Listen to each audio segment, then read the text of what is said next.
Hey everybody, it's Christine of CraftyPaws.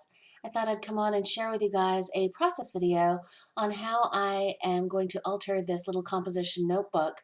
This is my guest design team project for MelsCraftBoutique, and I will link to her store below.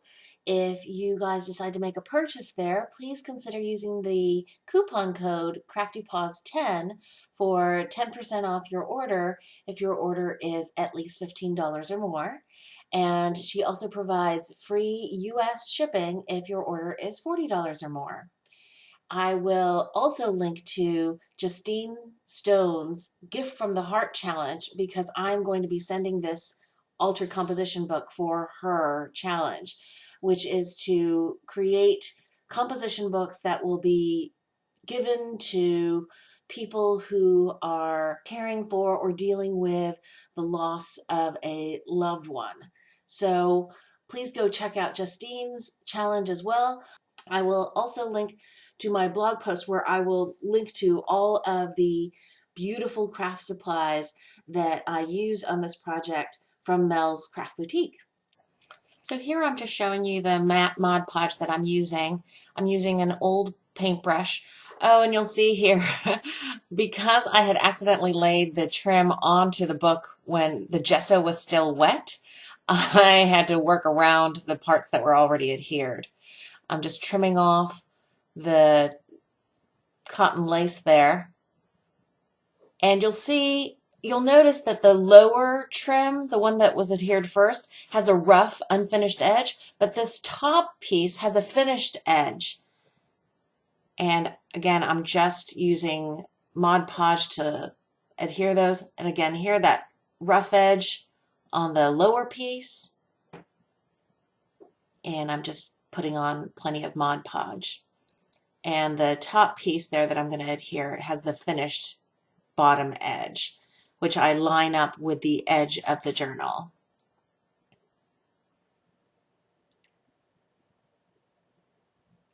I'm just trying to get the Mod Podge all adhered into the grooves there. And here I'm just flipping it open, the journal, and making sure I add Mod Podge to the inside pieces. And I forget that there's two layers, so I have to add Mod Podge on both. I'm struggling trying to keep the Mod Podge to adhered, dried quickly. And you'll see that I'm trimming off on the inside. Oh, so here I'm using hot glue to just help keep the lace trim on while the Mod Podge dries. I trim off the finished edge because I don't want that bulk on the inside.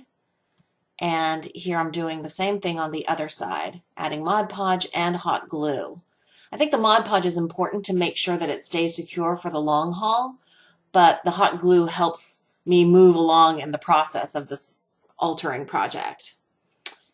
I decide on the spine I'm going to use doilies because the knit has such a nice give and will make the journal, I think, more usable than using paper or something like that that might not be as flexible. I'm just taking my time, making sure all the little corners are adhered. The two doilies that I use are also from Mel's shop. I use a bigger one on the bottom to add some visual weight and a smaller one on the top. And I have Teflon fingers, so if you are uncomfortable using your fingers like this with hot glue, I would use, they have silicone little spatulas, or you can use something from like the cooking department too. That silicone won't stick to the hot glue. I am futzing now with all of these beautiful flowers that I had gotten from Priscilla de Laie yesterday in an amazing rack. But I just thought adding these really pretty kind of gauzy flowers and leaves would make for a nice springtime look. Maybe add a little cheer to this journal. You'll see me there just also adding some more hot glue, making sure that the layers of the cotton embroidered lace is adhered properly. And there I'm just, having fun, adding layer after layer of flowers.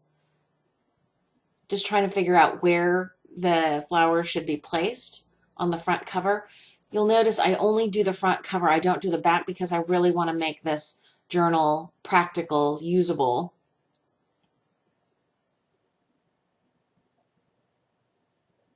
Lots of fussing.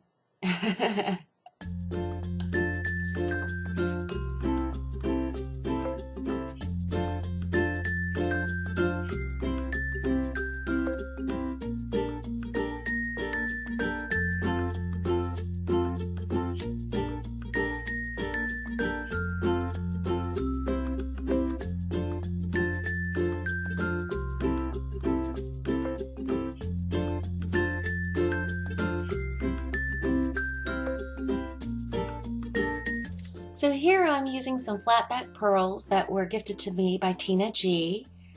They are, I think, like a cream color and a lavender color, just depending on the center flower color. And I'm just hot gluing all of those in. You'll see kind of the upper right flower change color, and I didn't capture that in my video, but based on the papers that I chose to line the inside, I added a little orange to that upper right kind of pink and yellow flower. So that's the front cover.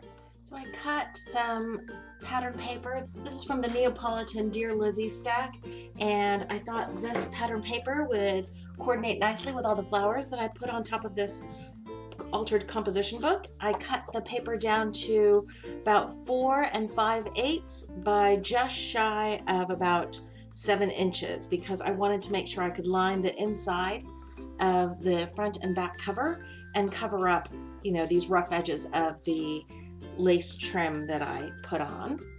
And all I'm going to do is put on a nice thick coat of Mod Podge, go all the way to the edge,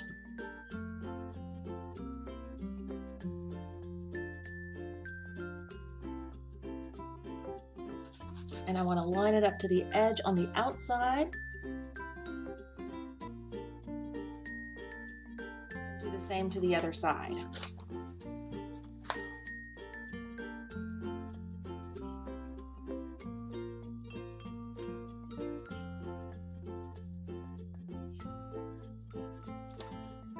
And luckily there's no direction to this pattern paper, so I don't have to worry about an up or a down.